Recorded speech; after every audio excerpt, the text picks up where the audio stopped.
दोस्तों, पैसा बचाना काफी नहीं है। पैसे को बचाने के बाद इन्वेस्ट करना इंपॉर्टेंट है। और केवल पैसे को इन्वेस्ट करना इंपॉर्टेंट नहीं है, साथ ही साथ नया पैसा बनाना, नई इनकम जनरेट करना, साइड हसल जनरेट करना, अपने पैसे को काम पर लगाना, ये बहुत इंपॉर्टेंट है। इसी से आती है फाइनेंशियल फ्रीडम। केवल सेविंग से फाइनेंशियल फ्रीडम नहीं आती है।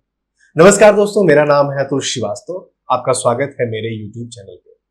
हम सब चाहते हैं कि हमारी लाइफ में खूब पैसा हो, पैसे की कभी टेंशन ना हो। लेकिन क्या कभी आपने सोचा है कि पैसे जो हम सैलरी से, अपने इनकम से बनाते हैं, उसे हम लोग सेव करते हैं, क्या उस सेविंग से हम वेल्थ क्रिएट कर पा रहे हैं? फाइनेंशियल फ्रीडम है क्या? क्या फाइनेंशियल फ्रीडम कुछ पैसे बचा लेना है? नहीं। फाइनेंशियल फ्रीडम तीन चीजों में बैलेंस क्रिएट करना है। फाइनेंशियल फ्रीडम है, आप पैसा बचा रहे हो, आप पैसे को इन्वेस्ट कर रहे हो, और आप अपने पैसे से नया पैसा बना रहे हो। इन जब तीनों का जहां पर हम लोग बैलेंस क्रिएट कर लेते हैं, उसी को बोलते हैं फाइनेंशियल फ्रीडम। फाइनेंशियल फ्रीडम एक डेस्टिनेशन नहीं है, फाइनेंशियल फ्रीडम एक जर्नी है। हर बार ये बैलेंस पॉइंट आपके लिए चेंज होता रहेगा। लाइफ में अलग अलग सिचुएशंस आती रहती है, लाइफ में अलग अलग पॉइंट्स आते रहते हैं, अलग अलग नई नई रिस्पॉन्सिबिलिटीज आती रहती है। उसके हिसाब से ये चीजें चेंज होती रहेंगी आपकी लाइफ में। लेकिन इंपॉर्टेंट क्या है? इंपॉर्टेंट है कि क्या वो फाइनेंशियल फ्रीडम की जर्नी, वो चेक पॉइंट आप हमेशा बनाकर रख पा रहे हैं या नहीं। आज के वीडियो में इसी को हम डिटेल में समझेंगे और प्रैक्टिकल अप्रोच लेकर चलेंगे कि कैसे इसको अचीव किया जा सकता है, कैसे हम उस रास्ते पर टिके रह सकते हैं। सबसे पहले बात करते हैं बहुत ही बेसिक की। पैसा बचाना इंपॉर्टेंट नहीं होता। पैसा सब लोग बचा भी नहीं पाते, इवन और जो लोग बचा भी पाते हैं वो उसे इन्वेस्ट नहीं कर पाते। तो पैसा बचाना बहुत इंपॉर्टेंट है, लेकिन पैसा बचाना ही इंपॉर्टेंट नहीं है। पैसे बचाने के बाद इन्वेस्ट करना इंपॉर्टेंट है। और इन्वेस्ट करने के लिए आप SIP चूज कर सकते हो, म्यूचुअल फंड चूज कर सकते हो, शेयर्स, गोल्ड, रियल एस्टेट, 10 चीजें आप चूज कर सकते हो, किसी में इन्वेस्टमेंट कर सकते हो। लेकिन हमारे फाइनेंशियल फ्रीडम की जर्नी यहां पर स्टॉप नहीं होती, यहां से स्टार्ट होती है। और वो तीसरी चीज है जो सबसे ज्यादा इंपॉर्टेंट है, पैसे से पैसा बनाया कैसे जाए, नए पैसे कैसे बनाए जाए, नई साइड इनकम कैसे तैयार की जाए, नया साइड हसल कैसे तैयार किया जाए। अब बात करते हैं उन स्ट्रेटजीज की जो हमारे पैसा बढ़ाने में हेल्प करते हैं। तो पहली चीज जो बहुत ही बेसिक है, कंपाउंडिंग का जादू।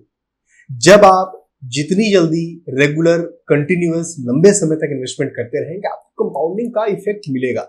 मैं बार बार अपने अलग अलग वीडियोस में कंपाउंडिंग को इतना बोलता हूं, इतना बताता हूं, क्योंकि कंपाउंडिंग बहुत इंपॉर्टेंट चीज है। अल्बर्ट आइंस्टाइन ने कंपाउंडिंग को 8th wonder of the world बोला था। 2 से अगर 2 में 2 मल्टीप्लाई करें 4 हो जाता है, फिर 2 मल्टीप्लाई करें 8 हो जाता है, और फिर मल्टीप्लाइड करें तो 16, 32। सोचिए कितनी एक्सपोनेंशियल बढ़ रहा है। जो ग्राफ ऐसे जाना था वो ऐसे ना जाके ऐसे बिल्कुल ऊपर जाने लगता है। तो कंपाउंडिंग का इफेक्ट समझना, स्टार्ट करना जितनी जल्दी पॉसिबल हो, कंसिस्टेंसी बना के रखना उस इन्वेस्टमेंट में बहुत इंपॉर्टेंट है आपकी वेल्थ क्रिएशन की जर्नी में। दूसरा इंपॉर्टेंट फैक्टर है, अपने जो इन्वेस्टमेंट है उसको डाइवर्सिफाई करके रखना। Why diversification is so much so important? क्योंकि दुनिया बहुत ही वोलेटाइल है। कब क्या ऊपर जाएगा, कब क्या नीचे जाएगा, कोई भी प्रेडिक्ट नहीं कर सकता। अगर भगवान जी बोले मैं प्रेडिक्ट करूंगा तो वो भी नहीं प्रेडिक्ट करेंगे, क्योंकि वो खुद ही जानते हैं कि मैंने ऐसा बनाया हुआ है कि चीजें प्रेडिक्टेबल ना हो। तो प्रेडिक्टेबल नहीं है चीजें, इसलिए अपने पोर्टफोलियो को डाइवर्सिफाई करना, अलग अलग चीजों में, स्टॉक में कुछ पैसे डालना, कुछ म्यूचुअल फंड में पैसे डालना, कुछ रिस्क, कम वाले रिस्क में ELSS में डालना, कुछ गोल्ड में डाल देना, कुछ रियल एस्टेट में डालना। अलग अलग जगहों पर पोर्टफोलियो आपको डाइवर्सिफाई करके रखना चाहिए और अलग अलग जगह पर पैसे डालने चाहिए। अगला पॉइंट है अपने नॉलेज को बढ़ाना। दोस्तों, एक चीज आप समझ लो, कोई भी टिप या दूसरे के भरोसे लंबे समय में आप पैसे नहीं बना सकते, पैसे नहीं कमा सकते। फाइनेंशियल नॉलेज बहुत इंपॉर्टेंट है। क्या फाइनेंशियल नॉलेज सब लोग सीख सकते हैं? हर एक बंदा सीख सकता है। जो भी एबीसीडी सीख सकता है, जो भी 2+2 4 सीख सकता है, वो फाइनेंशियल इंडिपेंडेंस की नॉलेज, पर्सनल फाइनेंशियल मैनेजमेंट की नॉलेज जरूर सीख सकता है। इसमें कोई सेकंड थॉट है ही नहीं। और कोई दूसरा सीखेगा आप बेनिफिट हो जाएंगे, जरूरी नहीं है। आप सीखेंगे तो आप बेनिफिट होंगे, ये जरूरी बात है। आपको अपने फाइनेंशियल नॉलेज में, पैसे को मैनेज करने की नॉलेज में कंटिन्यूअस उसकी नॉलेज में एफर्ट करते रहना है, उसको बढ़ाते रहना है। अगला पॉइंट है रिस्क बैलेंस, रिस्क चेक। हम जो भी इन्वेस्टमेंट करते हैं, जो भी हमने पैसे डाले हुए हैं, उसको अपने गोल के हिसाब से, अपनी एज के हिसाब से, अपनी रिस्पॉन्सिबिलिटीज के हिसाब से, उसमें उस रिस्क के हिसाब से उसको चेंजेस करते रहना, पोर्टफोलियो की रीबैलेंसिंग करते रहना, रिस्क के हिसाब से ऊपर नीचे करते रहना, डेप्ट से इक्विटी, इक्विटी से डेप्ट में मूव करते रहना बहुत इंपॉर्टेंट है। पैसे एक जगह पर रखकर भूल जाना कि कैसा परफॉर्म कर रहा है, लॉन्ग टर्म में आपको अच्छे रिजल्ट्स नहीं देगा। जब मैं ये बोलता हूं कि आप पैसे डालो, भूल जाओ एसआईपी में या म्यूचुअल फंड में लंबे समय तक, कोई टेंशन नहीं है, वो बेसिक थ्योरी है। अब उसके टॉपअप, क्योंकि आपको और आगे बढ़ना है और इंक्रीज करना है, तो आपको ये जरूर ध्यान देना है कि बार बार अपने पोर्टफोलियो को चेक करते रहे, क्या परफॉर्म कर रहा है, क्या नहीं कर रहा है। उसके हिसाब से अपने पोर्टफोलियो को एनालाइज करते रहना, उसमें चेंजेस करते रहना। अब दोस्तों, ये सेविंग के बारे में, इन्वेस्टमेंट के बारे में तो बेसिक चीजें हमने रिवाइज कर ली। जो तीसरा और इंपॉर्टेंट फैक्टर है, जो मैंने आपसे वीडियो के स्टार्टिंग में बोला था, नया पैसा कैसे बनाएं, नई इनकम कैसे जनरेट करें, ये बहुत इंपॉर्टेंट है, सबसे ज्यादा इंपॉर्टेंट है। अगर आप केवल अपने पुराने सैलरी, पुराने इनकम, पुराने पैसे के दम पे चाहते हैं कि आपका पोर्टफोलियो बहुत स्ट्रांग हो जाए और आगे आप बढ़ते चले जाओ, वेल्थ क्रिएट होता जाए और वेल्थ में एक्सपोनेंशियल ग्रोथ होती चली जाए, तो थोड़ी डिफिकल्ट बात जरूर है। पहला पॉइंट इसमें है अपनी सैलरी को बढ़ाना। अपनी सैलरी को बढ़ाने के लिए 2-3 चीजें हमें करनी है। पहली चीज, एक चीज आप समझ लो कि सैलरी आपकी बढ़ती है हार्डवर्क से, ईमानदारी से काम करने पे और स्किल्स को अपग्रेड करने में, स्किल्स से सीखने में। जो भी आपके फील्ड ऑफ नॉलेज में नई स्किल्स आ रही है, नए सर्टिफिकेशंस आ रहे हैं, उसे सीखना इंपॉर्टेंट है। अगर आप सेल्स में है तो नेगोशिएशन के स्किल सीखना, सेल्स के बहुत सारे प्रोग्राम्स होते हैं, सर्टिफिकेशंस होते हैं, उसके बारे में नॉलेज लेना। डिजिटल कोई चीज सीखना, डिजिटल मार्केटिंग सीखना, डेवलपर है तो अलग अलग लैंग्वेजेस सीखना, कुछ आप और करते हैं तो उसके बारे में सीखना। नई स्किल की जरूरत आपको लाइफ के हर मोड़ पर पड़ेगी और अगर आप नई स्किल्स नहीं सीखते हैं तो जिंदगी में पीछे जरूर रह जाएंगे। जैसे आजकल एआई आ रहा है। अब एआई आपका दुश्मन नहीं होने वाला है, अभी कुछ दिनों में, कुछ सालों में तो दुश्मन नहीं होने वाला है, लेकिन अगर आपने एआई की हेल्प नहीं ली तो एआई आपका दुश्मन जरूर हो जाएगा। एक चीज समझिए कि एआई, आप या तो एआई के साथ चलेंगे या एआई के अगेंस्ट चलेंगे, और एआई के अगेंस्ट चल के आप सर्वाइव नहीं कर पाएंगे।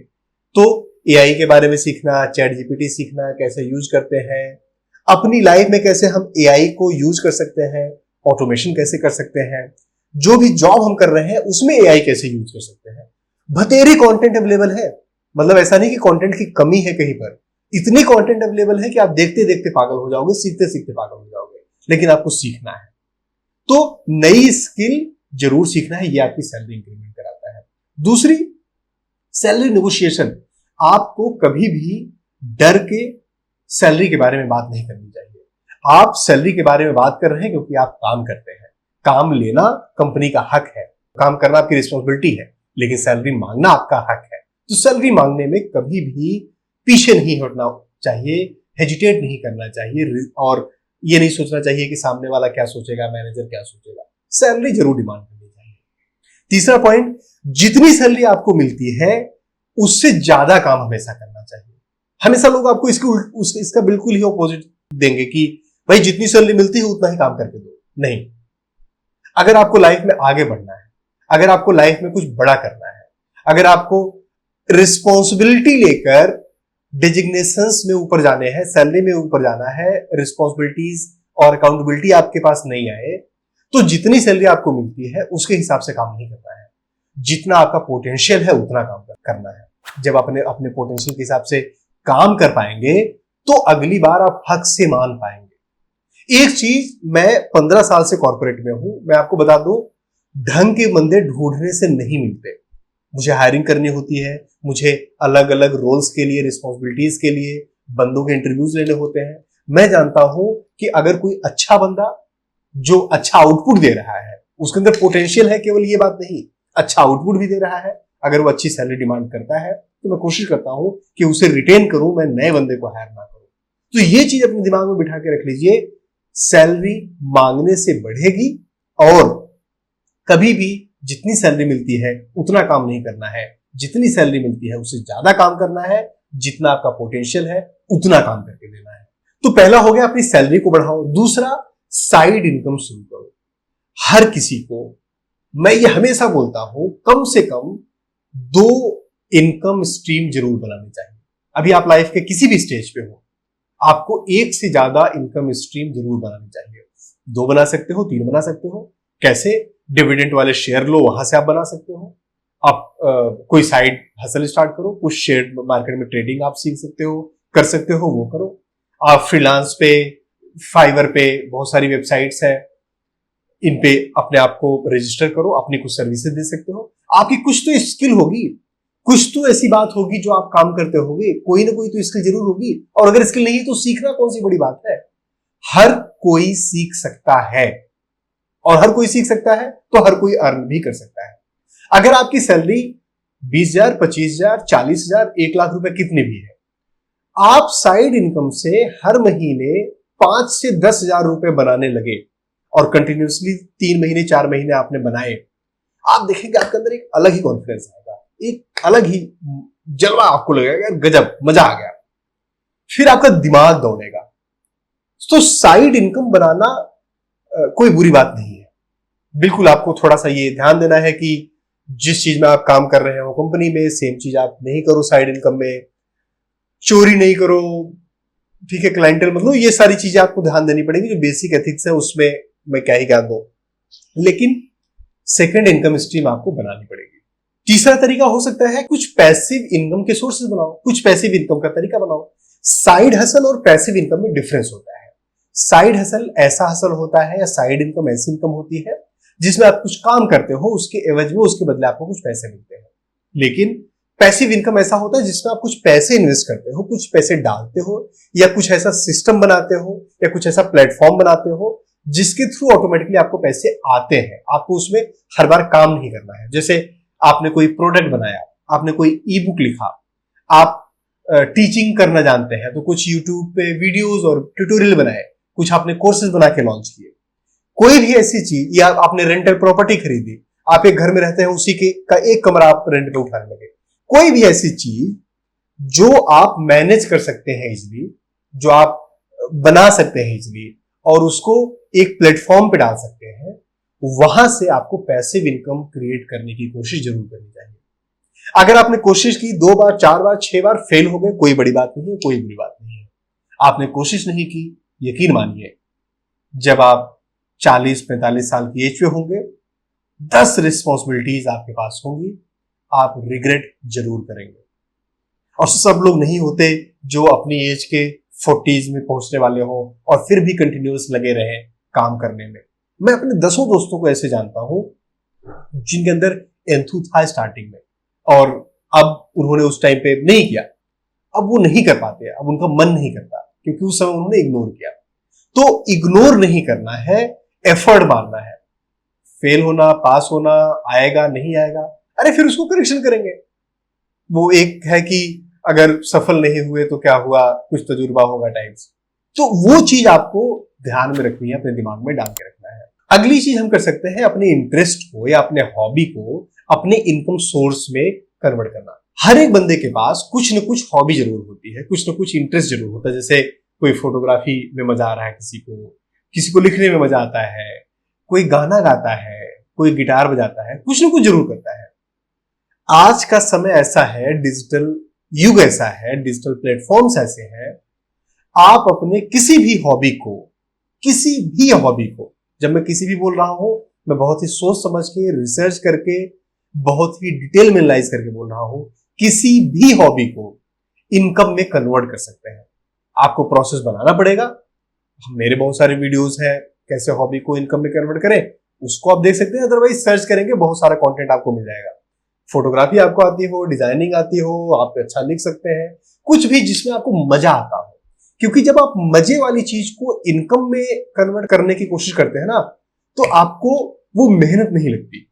कई बार मैंने आपको बताया है कि ये साइंटिफिक रिसर्च है कि हमारा दिमाग काम और रेस्ट के बीच में डिफरेंस नहीं समझता।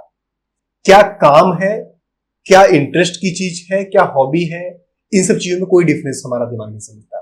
वो देखता है कि ये काम करने से मुझे प्रेशर लेना पड़ रहा है, इससे मुझे स्ट्रेस क्रिएट हो रहा है। वो मानता है कि अच्छा ये जाके नौकरी वाला काम है। किसी में मजा आता है तो वही सेम चीज को वो स्ट्रेस रिलीज करने के लिए कंसीडर करता है। अगर किसी चीज में आपको मजा आता है ना, उसको अपनी इनकम में कन्वर्ट करने की कोशिश करो।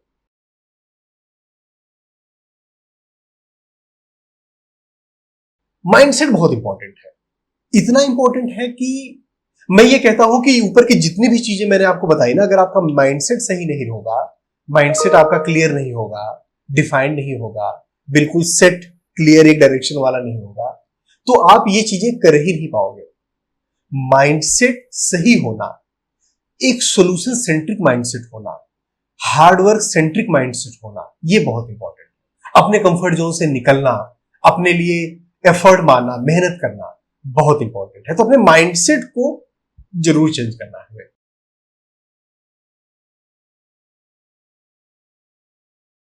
अब ऊपर जितनी भी अपनी चीजें बताई ना, इसको एक प्रैक्टिकल रोड मैप पे बनाते हैं।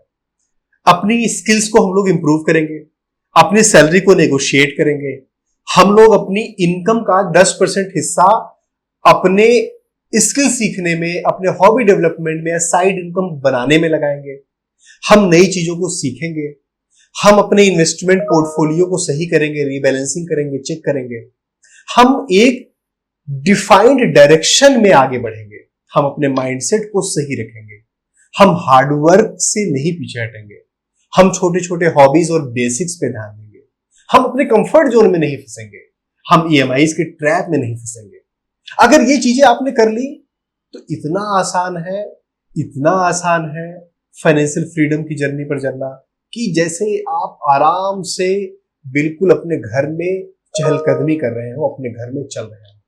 लेकिन अगर आपने ये बेसिक्स, ये चीजें नहीं अपनाई, तो ये इतना कठिन है जैसे समुद्र में आपको डुबा दिया गया और आपके ऊपर 500 किलो का वजन रख दिया गया, आप उससे ऊपर निकल ही नहीं पा रहे हो। दोस्तों, पैसा कमाना इंपॉर्टेंट नहीं है, पैसे को बचाना इंपॉर्टेंट है, नए इनकम के सोर्सेस क्रिएट करने इंपॉर्टेंट है। और हमें अपने ग्रोथ के पाथ पर कंटिन्यूअस चलना है।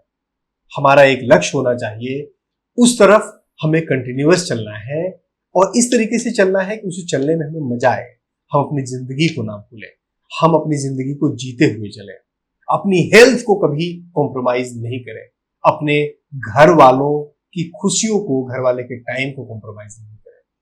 दोस्तों, इसी तरीके से वीडियोस देखने के लिए हमारे चैनल को सब्सक्राइब करिए, हमारे वीडियोस को देखते रहिए, अपनी हेल्थ का ध्यान रखिए, अपना और अपनों का ख्याल रखिए, खूब ख्याल रखिए, खूब ख्याल रखिए, स्वस्थ रहिए, मस्त रहिए। Thank you. जय हिंद।